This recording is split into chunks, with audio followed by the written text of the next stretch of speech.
सारी क्लासेस।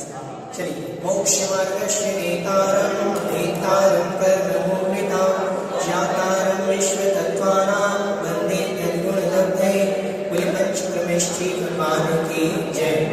चलिए देखिए, कल हम विषय देख रहे थे भोग भूमि के बारे में कि भोग भूमि 3 प्रकार की होती है।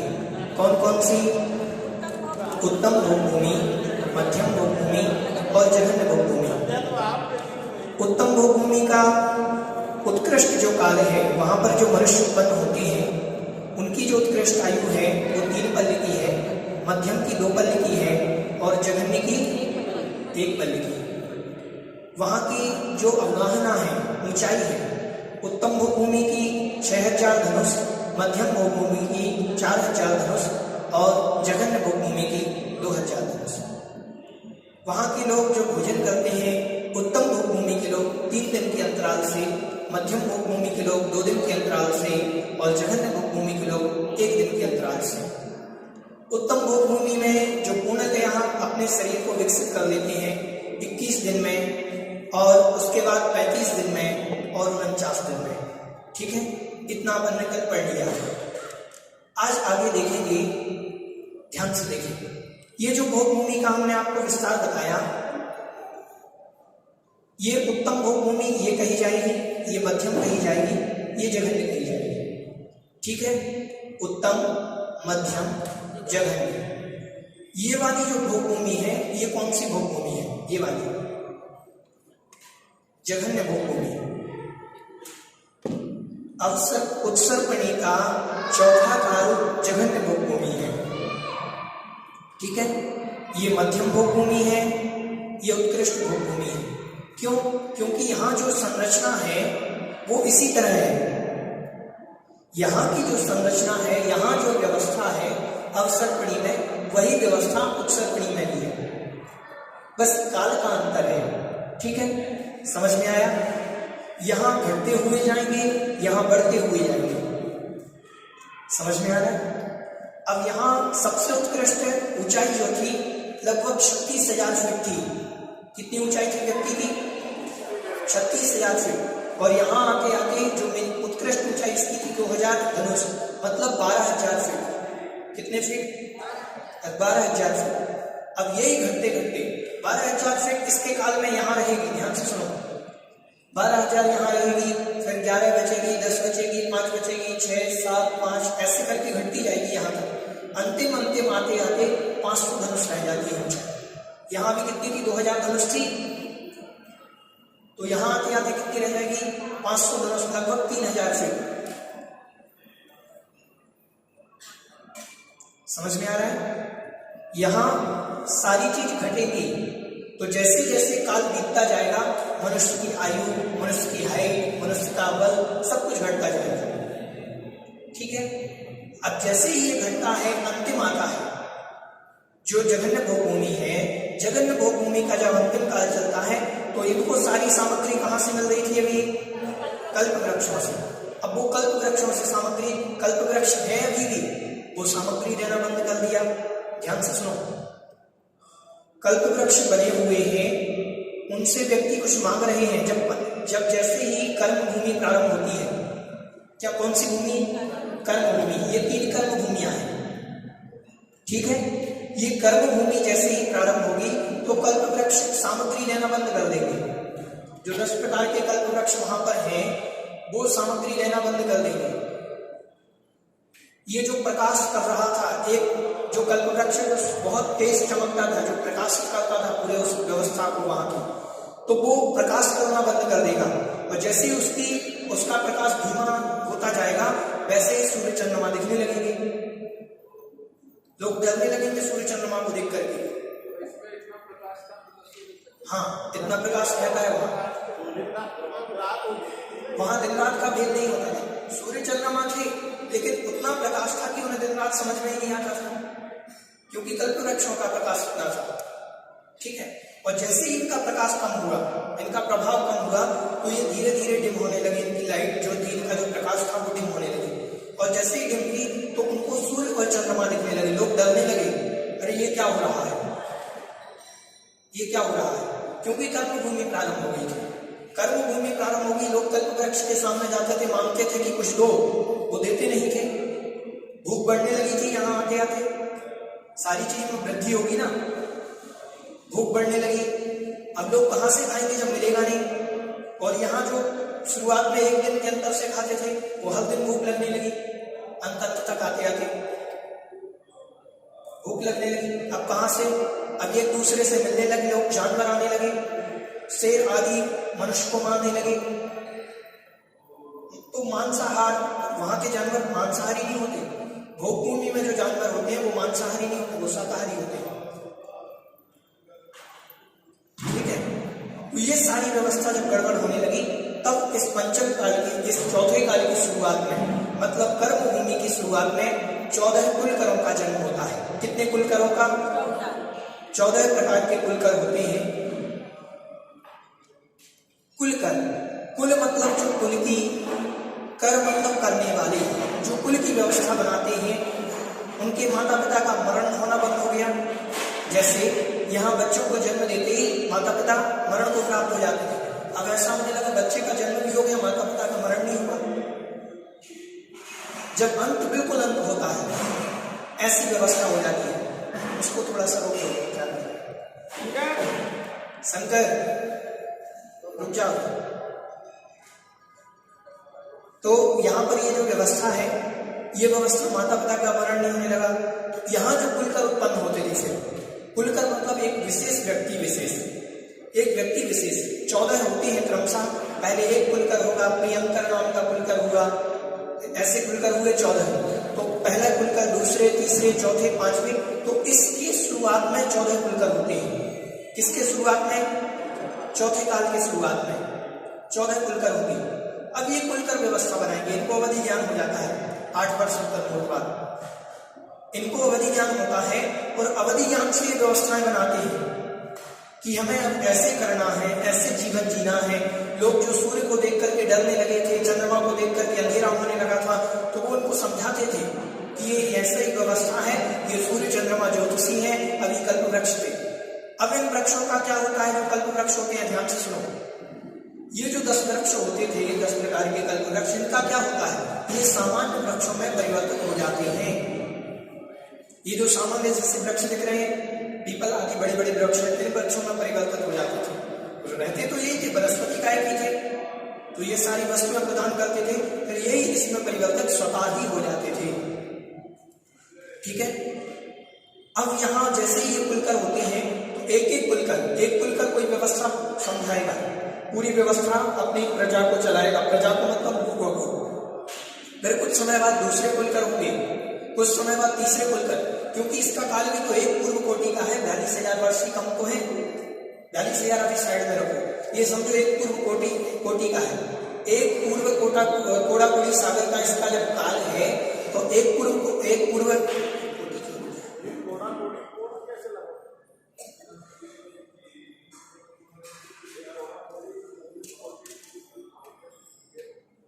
एक कोड़ा कोड़ी सागर है, पूर्व कोटि लिख किया था, एक कोड़ा कोड़ी सागर। ठीक है, एक कोड़ा कोड़ी सागर है। एक कोड़ा कोड़ी सागर में अपन ने ये जो कुलकर होंगे शुरुआत में, बिल्कुल शुरुआत में, और इसमें जो अंतिम कुलकर होंगे 14वें नंबर के, ध्यान से सुनो।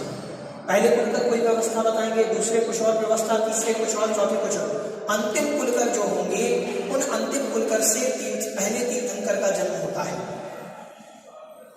अंतिम जो कुलकर होंगे 14वें, उन अंतिम कुलकर से किसका जन्म होता है?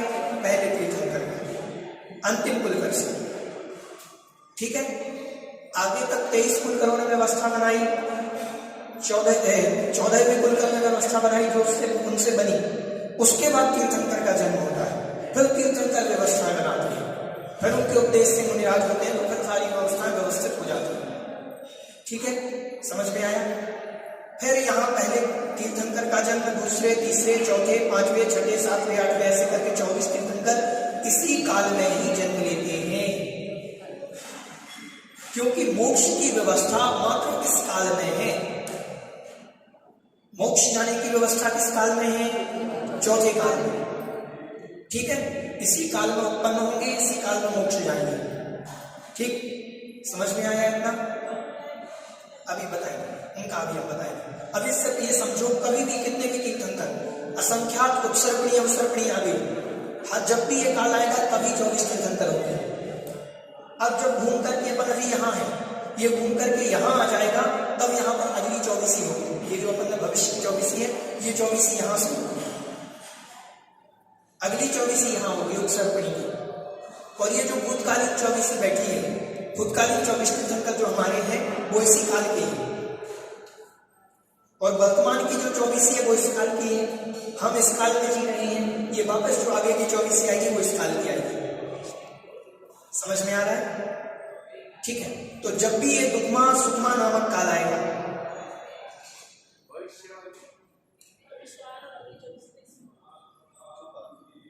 अगली 24 इसमें होगी, जिसमें रावण आदि तीर्थंकर बनेंगे, राजा श्रेणी तीर्थंकर बनेगा, वो इस 24 में बनेंगे, भविष्य की 24। ठीक है, नहीं, कुलकर तो इसी में होंगे, ध्यान से सुनो। इसमें जो कुलकर होंगे वो यहां होंगे। अभी यहां हो रहे थे शुरुआत में, तो इसकी शुरुआत जहां से होगी वहां होंगे कुलकर। कुलकर का काम है, जैसे इसमें कुलकर का काम नहीं है, लेकिन यहां धर्म नहीं रहेगा ना, क्योंकि इनके पहले तो तीर्थंकर थे नहीं। ध्यान से सुनो, यहां आके पूरा धर्म यहां खत्म हो गया सारा, यहां भी धर्म खत्म ही है। यहां किसने दिया धर्म? अभी अपन पंचम काल में है, ध्यान से सुनो, इस दुग्मा काल में है, हमें तो धर्म यहां से मिल गया। इस वाले दुग्मा काल वालों को धर्म कहां से मिलेगा? कहीं से नहीं मिलेगा, ये तो पापी रहेंगे सारे। इस दुग्मा काल में धर्म नहीं रहेगा। इस दुग्मा काल में जैसे ही इस कांत होगा तब कुलकर होंगे, तब धर्म की प्रवृत्ति शुरू होगी, तब यहाँ तीर्थंकर बनेंगे।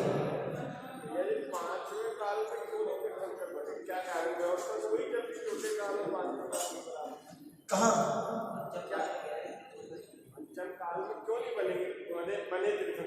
पंचम काल की व्यवस्था?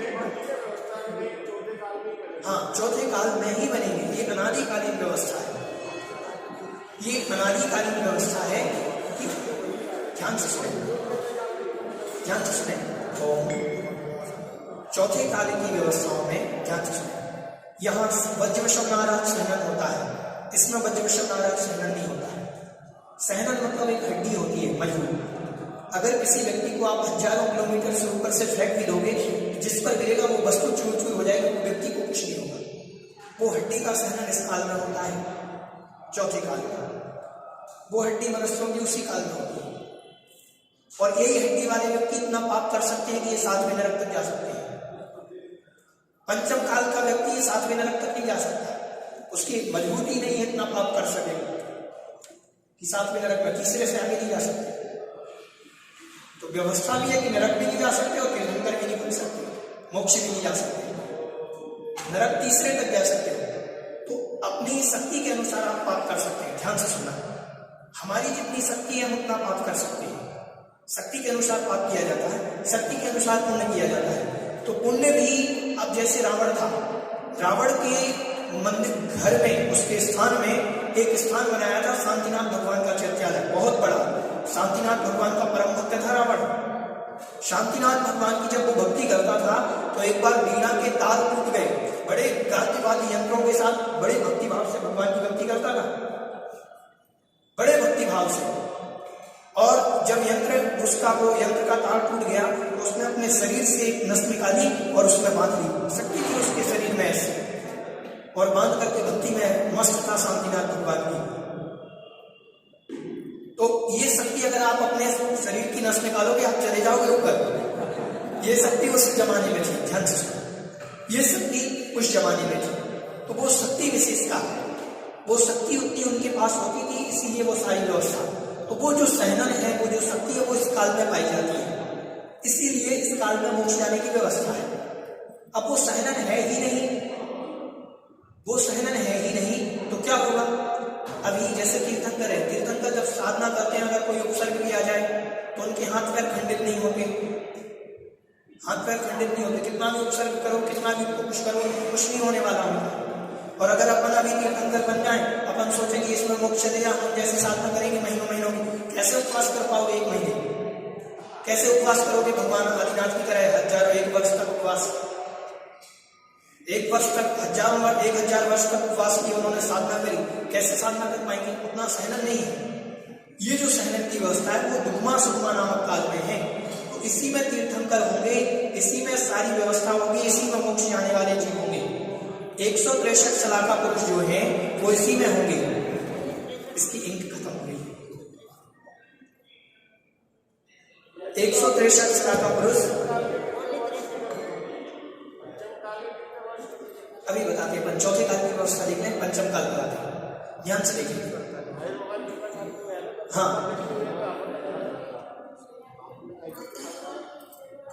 अभी बताइए। ठीक, चौथे काल में ध्यान से सुनो, हमेशा इसी काल में 24 तीर्थंकर होते हैं, 14 कुलकर होते हैं, 9 नारायण होते हैं, 9 कृति नारायण होते हैं, 9 बलभद्र होते हैं, 11 चक्रवर्ती 12 चक्रवर्ती होते हैं, रुद्र आदि जो है सब 163 शलाका पुरुष जो है वो इसी में होते हैं, इसी काल में। महापुरुष जिन्हें कहा गया है, 163 शलाका पुरुष जिन्हें कहा गया है, महापुरुष भी 63 शलाका पुरुष भी, वो सारे इसी में होंगे, इन्हीं में। ठीक है, इनके अलावा नहीं होंगे। मोक्ष जाने की व्यवस्था यही है। ऋद्धिधारी मुनिराज ये सारी व्यवस्था यही पर है। ठीक है, समझ में आ रहा है? हाँ, सिर्फ इसी काल में। नहीं बता रहे अपन ने, ध्यान से सुनो। जब वर्तमान में मोक्ष नहीं है तो मुनि बनने से फायदा क्या? आचार्य श्री क्यों इतनी तपस्या कर रहे हैं? या तो आचार्य श्री के पास ज्ञान नहीं है, उनको समझ नहीं है। जब मोक्ष है नहीं तो क्यों लगे हो माथा पच्ची करने में, इतनी साधना कर रहे हो, इतने साधु इतनी ठंडी सहन कर रहे हो, गर्मी सहन कर रहे हो, सौंदर्य जैसे बैठो घर में, मस्त ध्यान करो, स्वाध्याय करो। ऐसी बात है ना। वो यही कहते हैं कि जब पंचम काल में मोक्ष है नहीं तो क्या करना आप अपन को ऐसी व्यवस्था करेंगे? क्यों साधना करें जब पंचम काल में व्यवस्था नहीं? ध्यान से। अगर यही प्रश्न शांति सागर जी महाराज से किन्हीं व्यक्ति ने किया था, शायद कांची स्वामी ने ही किया था, कि पंचम काल में मोक्ष है नहीं,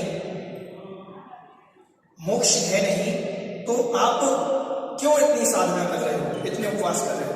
तो उन्होंने, सर्दी का समय था, लगभग नवंबर दिसंबर का समय था, महाराज बैठे थे, तो उन्होंने कहा कि ये पेड़ किसका है दूर से? तो उन्होंने कहा आम का पेड़ है। बोले कब लगाया? बोले महाराज अभी 10 दिन पहले लगाया। बोले अभी क्यों लगाया? फल तो उसको कब आएंगे? गर्मियों में आते ना आम के फल। आम के फल कब आते हैं? फल गर्मियों में आते हैं, हमेशा आते हैं चैत्र माघ में, इसी महीने आएंगे, शुरुआत हो गई।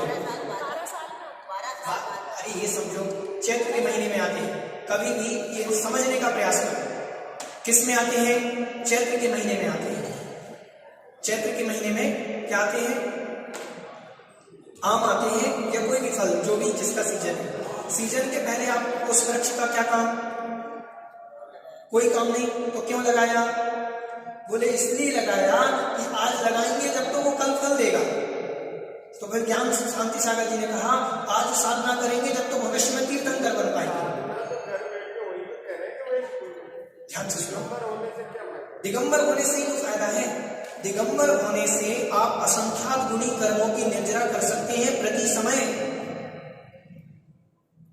अनादि काल में, ध्यान से सुनो, अनादि काल से आपने जो कर्म बांधे हैं, अनादि काल से कितने कर्म बांधे? बहुत कर्म बांधे। उन कर्मों को ज्ञानी के क्षीणमाही त्रिगुप्ति दे सहज करेंगे। अनादि काल से जो आपने कर्म बांधे वो मुनिराज के क्षण मात्र में अपने कर्म नष्ट कर लेते हैं, क्षण में, एक क्षण नहीं लगता। एक उदाहरण हम आपको देते हैं, कर्म के क्षय करने की व्यवस्था। आप बिल्डिंग बना रहे हैं 11 मंजिला, कितनी मंजिला? 11 मंजिला बिल्डिंग बनानी है, तो उस बिल्डिंग को बनाने में कितना समय लगेगा भाई साहब? 2, 5 साल, 10 साल मान लो, 10 साल लगेंगे। और गिराने में नीचे से नींव गिरा दो, पूरी बिल्डिंग धराशायी हो जाएगी, एक पल नहीं लगेगा। समझ रहे हैं? बनाने में 10 साल लगे, कर्म मांगने में 10 साल लगे, लेकिन कर्म को काटने में एक क्षण नहीं लगता। लेकिन वो क्षण कब है? वो मुनि अवस्था है। ध्यान से सुनो, अनादि काल से जो हमने कर्म बांधे हैं वो इस अवस्था में नहीं कर सकते, वस्त्रधारी की अवस्था में। आचार्यों ने लिखा है वरम व्रतहि पदम दैवम, याद है? वरम व्रतहि पदम दैवम ना व्रतैर्वत नारकम छाया तपस्थयोर्वेद प्रतिपादयतोर्महान्। इष्टोपदेश में आचार्य पूज्यपाद भगवान कहते हैं वरम मतलब अच्छा है, व्रत ही मतलब व्रतों के द्वारा, पदम दैवम देव पद को प्राप्त करना, व्रतों के द्वारा मतलब साधु बनना। पंचम काल में शिष्य ने, किसी ने प्रश्न करा था पूज्यपाद भगवान से कि भगवान ये बताइए कि पंचम काल में आप साधु क्यों बने? तो उन्होंने कहा कि व्रतों के द्वारा मतलब मुनि बन करके देव पद को प्राप्त करना अच्छा है, न कि अव्रती होकर के मनुष्य रह करके, सामान्य गृहस्थ रह करके नरक में जाना। वर्तमान में मोक्ष है कि नहीं है? नहीं है। 2 व्यवस्थाएं हैं, या तो स्वर्ग जाओगे या नरक जाओगे। कहां जाना है? स्वर्ग जाना है ना। स्वर्ग के सुख भोगेंगे और नरक जाना चाहेगा। तो कहा जब अपने पास अमृत नहीं है, एक गिलास में अमृत, एक गिलास में दूध, एक गिलास में जहर, अब वर्तमान में अमृत नहीं है तो दूध और जहर में से कोई एक गिलास चुनना है, तो क्या गिलास चुनोगे आप? दूध। नहीं, बोले हमें तो अमृत ही चाहिए। अब अमृत है ही नहीं तो कहां से दूध ही पियो भैया। तो पंचम काल में वर्तमान में मोक्ष तो है नहीं, अमृत तो नहीं है, तो कम से कम स्वर्ग की आशा तो रखो। क्यों घर में रह करके, पैसा कमा करके, गृहस्थी में रह करके?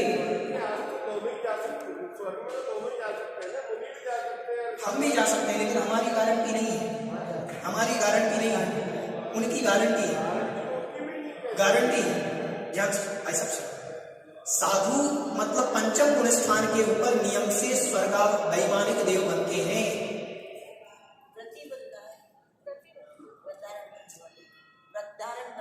हाँ, व्रति के ऊपर जो हमने यही कहा, पंचम गुण स्थान मतलब क्या होता है माता जी? पंचम गुण स्थान से लेकर के ऊपर के जितने भी हैं वो सब स्वर्ग जाते हैं। ये पक्का है, वैमानिक देव बनेंगे। ये भी व्यंतर नहीं बनेंगे, भूत प्रेत नीच वाले देव नहीं बनेंगे। सर्वोत्कृष्ट स्वधर्म एहसान सामत महाराज बनेंगे, इन स्वर्गों में जाएंगे। लेकिन हमारी गारंटी नहीं कि हम स्वर्ग में जाएंगे। ध्यान से सुनो, हमारी गारंटी नहीं कि हम स्वर्ग में जाएंगे। अब आप जो कह रहे हैं कि मुनि नरक में जाएंगे, तो मुनि होंगे नहीं, सिर्फ बाहर से मुनि दिख जाएंगे, लेकिन जो सच्चे मुनि होंगे वो स्वर्ग ही जाएंगे। लिख करके ले लो, यहां से मरण करके भोग भूमि में उत्पन्न हो सकते हैं वो। ध्यान से सुनो, यहां से मरण करके वो भोग भूमि में उत्पन्न हो सकते हैं। भोग भूमियां हैं अलग अपने स्थान पर, अभी हम आपको बताएंगे।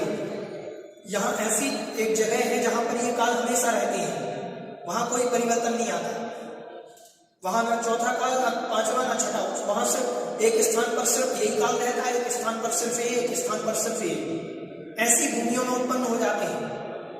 यहां से जाकर के मुनिराज मरण करके विदेह क्षेत्र पहुंच जाए, विदेह क्षेत्र में साक्षात श्रीमंदर स्वामी का समूह शरण मिले, और वहां से फिर पुनः दीक्षा लेकर के पुनः व्रत नियम संयम धारण करके मोक्ष चले जाए। वहां हमेशा चौथा काल चलता है विदेह क्षेत्र में। तो व्रत लेकर के वहां तो पहुंचा जा सकता है, लेकिन गृहस्थ में रहकर के वहां पहुंचना कोई गारंटी नहीं, कोई गारंटी नहीं। समझ रहे? जा सकते हैं लेकिन जाएंगे ये पक्का नहीं। जा सकते हैं पक्की बात है, लेकिन जाएंगे ये पक्का नहीं। मुनि तो जाएंगे ही। हम क्या कह रहे हैं भाई, सब सुनो। अरे हम क्या कह रहे हैं आप समझ नहीं रहे, ध्यान से सुने। मैं सिर्फ मुनि मतलब जो सच्चे मुनि हैं, सुनो, जिनके, ध्यान से सुनो भाई साहब, मुनिराज क्या है? मान लीजिए आचार्य श्री हैं और कोई सामान्य साधु है, ध्यान से सुनो। अब आचार्य श्री की विशुद्धि है या नहीं है ये हम नहीं जानते, आचार्य श्री जानते हैं। ध्यान से सुनो, वो छठे सातवें गुण स्थान बनती हैं, ये हम नहीं जानते, वो स्वयं जानते हैं। अब जो मुनि के अंदर मायाचारी है, छल कपट है, बेईमानी है, बाहर से सर्वोत्कृष्ट चर्या, बाहर से तो आपको बिल्कुल प्योर मुनि दिखेंगे, बिल्कुल हम बाहर की चर्या देख करके बता देंगे कि ये सच्चे मुनि है। अंतरंग में उनके क्या है हम नहीं बता सकते।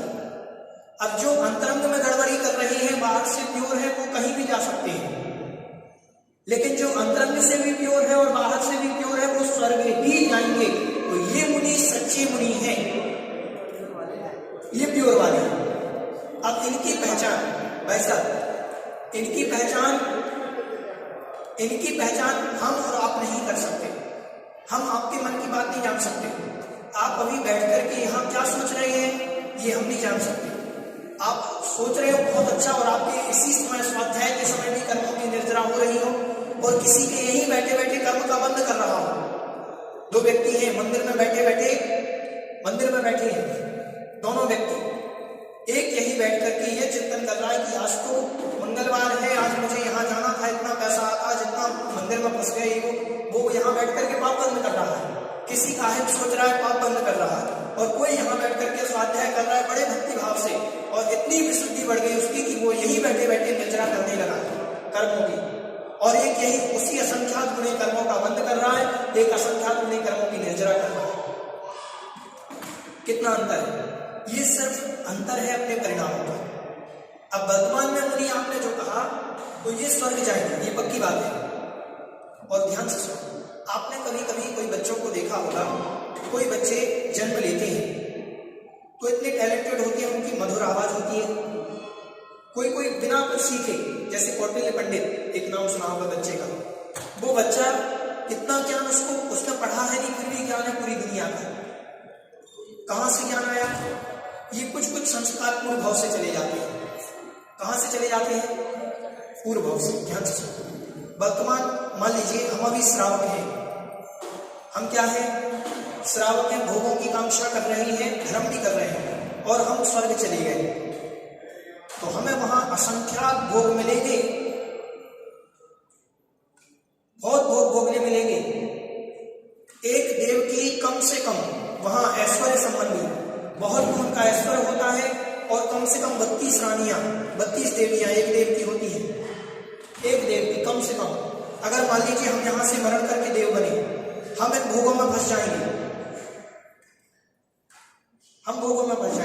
और साधु मरण करके स्वर्ग गया, उसी स्वर्ग में उनकी भी 32 देवियां रहेंगी, उनके भी सारे सुख ऐश्वर्य रहेंगे, लेकिन वो पूर्व भाव का उनका संस्कार बना रहेगा कि वहां जाकर के भी वो स्वर्गों में इनमें रहेंगे, इनके साथ रहेंगे, लेकिन इनमें फंसेंगे नहीं।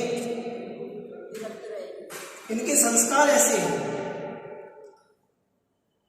तो मुनि बन करके अगर कोई वहां जाता है तो फायदा है, और अगर गृहस्थ बन करके हम वहां पहुंचते हैं तो हमारे संस्कार नहीं रहेंगे। हमारी तो यहाँ भी लालसा थी, आ जाए, मिल जाए भोगों की सामग्री।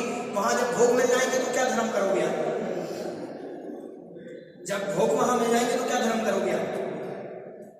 खूब घूमना है, अपने पास सिद्धियां हैं, एक पल में यहाँ से वहां, जहां घूमना वहां जाओ, एक पल में कुल्लू, एक पल में मनाली, एक पल में केरला, एक पल में कहीं भी, जहां घूमना वहां जाओ। कबहू के नंदन मिल वसे, कबहू के बन ग्रह माई, पढ़ते ना आदिनाथ भगवान के पूजन में कि देव बन गए फिर भी वहां का फायदा नहीं उठाया। कभी नंदन बन गए घूमने, कभी बन ग्रह गए, कभी यहाँ घूमे, कभी वहां घूमे, और घूम करके यह विद दुख भोग दो, देव तिथि सब घट गई, जो सोच अपार। जब देव की स्थिति हजारों लाखों वर्ष की स्थिति उनकी होती है, जब वो समय निकल गया भोगों में, सुख के समय जल्दी निकल जाते हैं। आपके पास बहुत पैसा हो, मालूम नहीं चलेगा, ना आपको मंदिर आने की जरूरत, ना कुछ करने की जरूरत। सुख का समय ऐसे निकलता है चुटकियों में, दुख का समय बड़ी एक पल दुख का बहुत देर से निकलता है। ऐसे देवतागण जब पूरा सुख का समय निकल जाता है, अंतिम 6 महीने बचते पर होने बैठते हैं कि हमने सारी जिंदगी इन भोगों में बिता दी। अगर कोई मुनिराज मर करके जाएंगे तो अवधियान से जानेंगे मैं आचार्य विद्यासागर था, मैं मुनि क्षमा सागर था, मैं पूर्व भाव में मुनि क्षमा सागर था। एक बार तो उनके मन में आएगा कि मैं क्या कर रहा हूं यहाँ आकर के। हमेशा नारायण जी कहते थे कि यहाँ से मरण करके बार बार वो भावना बातें थी, हमें तो विदेश क्षेत्र जाना है, हमें तो विदेश क्षेत्र जाना है, क्योंकि इस भाव में तो जाना संभव था नहीं। अगले भोग में जा सकते हैं। तो ये भावना भाव बार बार कि हमें विदेश क्षेत्र जाना है, विदेश क्षेत्र जाना है। ये मत सोचो कि हमें स्वर्ग के सुख मिल जाए, हमें स्वर्ग मिल जाए। स्वर्ग जाना हमारा लक्ष्य नहीं है। स्वर्ग से हमें कहाँ जाना वो लक्ष्य रखो। अपन जो भोग कर रहे हैं, आप जो पूजन कर रहे हैं, हमें मालूम है किस लिए कर रहे हैं। हम किस लिए कर रहे हैं? हम इसलिए कर रहे हैं हमारी दुकान अच्छी चले, हमारे बेटे की शादी हो जाए। हम विधान उसी दिन कराते हैं जिस दिन बेटे का विवाह होना हो, नहीं तो वर्षों विधान नहीं कराते हैं। सही बात बता रहे हैं, भोगों की कांक्षा के लिए। देखो सही बात है, शांति धारा किस दिन करते हैं? जब कोई कार्य संपन्न होना हो संसार का। हाँ, जन्मदिन हो, संसार का कोई कार्य सफल करना हो, जो मिल जाए हमें। संसार के भोगों की कांक्षा, हमारे बेटे का विवाह संपन्न हो जाए अच्छी तरीके से, आज हम शांति धारा करा रहे हैं। अच्छी बात है, कराना चाहिए, लेकिन भोगों के लिए कराते हैं। ये नहीं कराएंगे कि आज आचार्य श्री का स्वास्थ्य ठीक नहीं है, चतुर्वेद संत का स्वास्थ्य ठीक नहीं है, उनके स्वास्थ्य के लिए हम शांति धारा कराएं। भगवान ये किसी ने आज तक नहीं लगाया कि मोक्ष जाने के लिए हम शांति धारा। हम ये भावना भा रहे हैं कि हमें मोक्ष जाना है, इसलिए हम आज शांति धारा करा दें।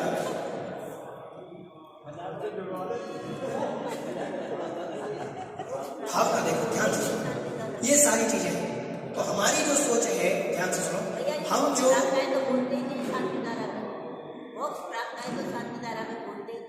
क्यों नहीं बोलते? कर्म क्षयात्म बोलते हैं, सर्व जीवानंदनम, उसमें आता है, कर्म के लिए भी आता है। सब कर्मों के नष्ट हो, सारी चीज आती है उसमें। ऐसी कोई चीज बाकी नहीं जो आप लोग लिखाते हो ना, सब आता है। सर्वाष्टमारी, सब प्रकार के, मुझे याद नहीं आ रही है, कर्म के लिए भी आती है। हाँ, सब आता है, हर चीज आती है उसमें। आप जो ऊपर से लिखा देते हो ना, वो सब आता है उसमें। शांति धारा, सबकी बीमारी दूर, सब कुछ आ जाता है। तो अपन क्या कह रहे थे? यहाँ स्वर्ग के संस्कार अपन देखो, ध्यान से सुना। कभी कभी आपने देखा होगा, हाँ, कोई छोटे घर में रहते हुए बालक वैरागी हो जाते हैं। घर में रहते रहते उनको घर अच्छा नहीं लगता है, और इतने भोग होने के बाद, अभी मानस भैया इंदौर वाले जिन्होंने क्षुल्लक दीक्षा दी, इतना भोग भोगा उन्होंने, कितने विदेश जाते थे, इतना घूमते थे, कैसे वैराग आ गया। जब उनकी फोटो मैंने देखी, दूसरे दिन आई थी, मुझे तो मालूम नहीं था, तब मुझे एक लाइन याद आई थी उनकी कि बड़ी फैशन से कंगी करने वाले कैसे कैसे लॉन्च कराए हो विद्यासागर जी महाराज। ये संस्कार पूर्व भाव के होते हैं, जो ऐसे भोगों में रहते हुए वैराग्य के पथ पर बढ़ जाते हैं। तो ये संस्कार शायद पूर्व भाव में वो व्यक्ति मुनि होगा, वो जीव मुनि होगा, उसके भाव हो गए कि हमें कहाँ आ गए, दोबारा मनुष्य को मिल गया। मनुष्य कुल में भी ऐसा कुल मिला, जैन कुल, और जैन कुल में भी संपन्नता, बहुत पैसा, क्योंकि पुण्य किया था पूर्व भाव में, उस पुण्य के योग से मिल गया। और पुण्य के योग में फिर उन्होंने कहा कि नहीं, ये मिला है, ये पुण्य हमारा नष्ट कर देगा, फिर लग गया उसी मार्ग में। ऐसे बन जाते हैं। तो पूर्व भाव के संस्कार हमारे बनते हैं। इसीलिए ये मत सोचो कि वर्तमान में ये जो मुनिराज हैं, प्रति समय असंख्यात गुणी कर्मों की निर्जरा कर रहे हैं। इतने कर्म हैं, इतने कर्म हमने बांध करके रखे हैं। आप क्या समझते हो? आचार्य श्री के कर्मों की निर्जरा। आप बड़े भक्ति भाव से, ध्यान से सुनो, खूब भक्ति कर रहे हो, आचार्य श्री बैठ करके बतिया रहे हैं, ध्यान से सुनना। आचार्य श्री बैठ करके बतिया रहे हैं, बातें कर रहे हैं, उनकी असंख्यात गुणी कर्मों की निर्जरा हो रही उस समय भी, और हम बड़े भक्ति भाव से कर्म पूजन कर रहे हैं, फिर भी शायद हमारे एक दो कर्म थोड़े से झट जाए, बड़ी मुश्किल से, वो भी नहीं हो रहा है। उनके व्रतों के कारण से, उस संयम के कारण से, आजीवन जो उस भेष को धारण किया है, उस भेष के कारण से असंख्यात गुणी कर्म की निर्जरा हो रही प्रति समय की हमने आपको गणना बताई थी। मतलब आप समझो हर सेकंड उनकी असंख्यात गुणी कर्म की निर्जरा हो रही है। फिर भी आचार्य श्री कितने साल हो गए उनको दीक्षा लिए? 54-55 साल हो गए उनको दीक्षा लिए, फिर भी कर्म अभी तक पूरे नहीं चढ़े। इतने कर्म बांध करके हमने, हमारे कितने कर्म होंगे वो तो प्रति समय जना रहे। मुनि बनने की अवस्था में कर्म की निर्जरा हो सकती है। तो ये व्यवस्था यहाँ पर इतनी योग्यता होती है, इतनी साधना होती है, इतनी साधना वो यहाँ रह करके कर सकते हैं कि सारे कर्म चढ़ा सकते हैं। पंचम काल में इतनी साधना नहीं कर पाएंगे कि सारे कर्म एक साथ चले जाए। एक सेकंड नहीं लगता अंतर मुहूर्त में सारे कर्म सपाट, अंतर मुहूर्त नहीं लगता सारे कर्मों को चढ़ने में, अंतर मुहूर्त नहीं लगता, अंतर मुहूर्त के अंदर मोक्ष प्राप्त कर लेते हैं। ठीक है, तो उतनी साधना चाहिए। तो वर्तमान में जो मुनिराज हैं वो यही साधना कर रहे हैं। और उस साधना के बलीभूत उनके असंख्यात गुणी कर्म की निर्जरा होगी और उससे उनका भविष्य अच्छा होगा। और हमारा भविष्य कौन जानते हैं? हम संसार में फंसे हैं, क्या मालूम क्या कर रहे हैं, वो हम नहीं जानते। चलिए ठीक है, चलिए कल चौथे काल के बारे में और वर्णन देखेंगे। बोधि समाधि स्वात्मोपलब्धि शिक्षो की सिद्धि चिंतामणि चिंतित वस्तु दाने त्वां वंदे मानस्य ममस्तु देवी। 9 बार इडम।